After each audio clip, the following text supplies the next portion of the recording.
ঈশ্বৰক অৰ্পি কৰ্ম কৰে ফল ত্যাগ সেহি মুক্ত যোগী যে পুৰুষ মহাভাগ জ্ঞানক ভক্তিক কৰ্মে সাধে নিৰন্তৰ সেহি সেইকাৰণে বোলে কৰ্ম শ্ৰেষ্ঠতৰ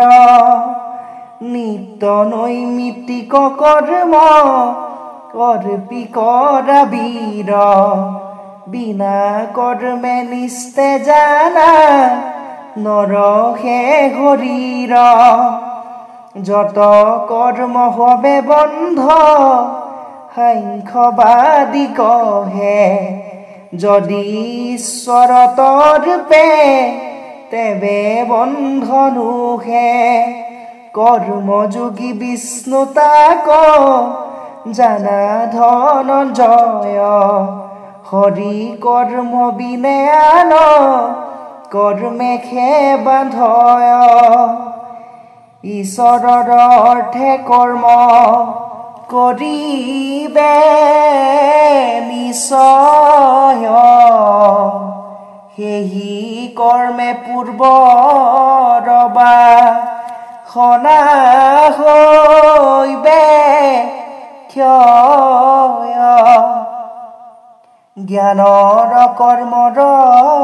দুইৰো কহিলো ভেদ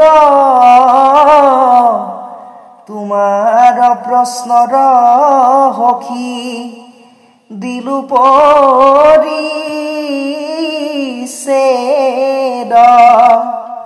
আৰু ব্ৰহ্ম বচনবোৰ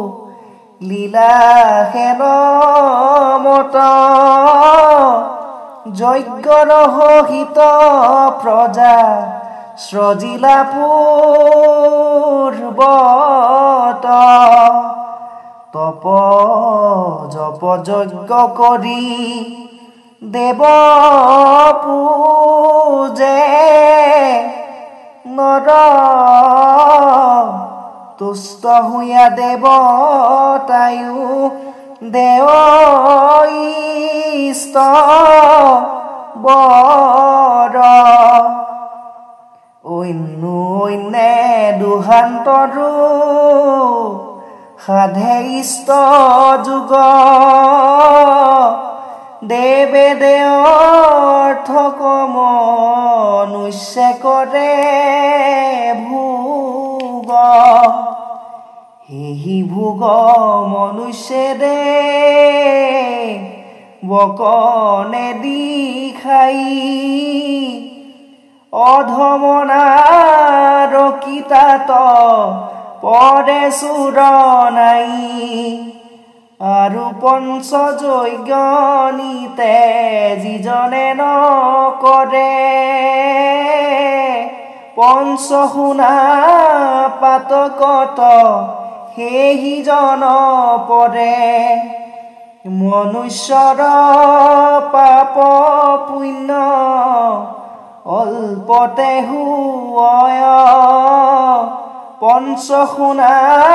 যাক বোলে শুনা ধনঞ্জয় ধান্য খাবয় কল শীত পানী আনে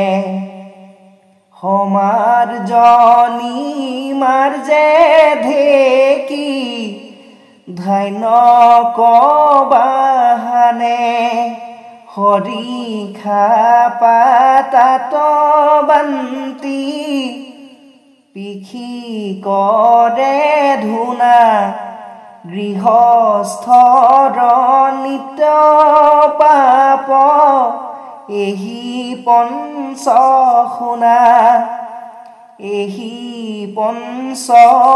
অধৰ্ম গুচয় যেহি মতে পাঞ্চভূতা যজ্ঞ গৃহী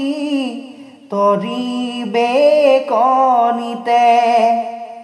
শুনা পঞ্চ যজ্ঞ যেন ন কৰিবে কনীতি পাথ হোম বলি নষ্ট অৰ্চিব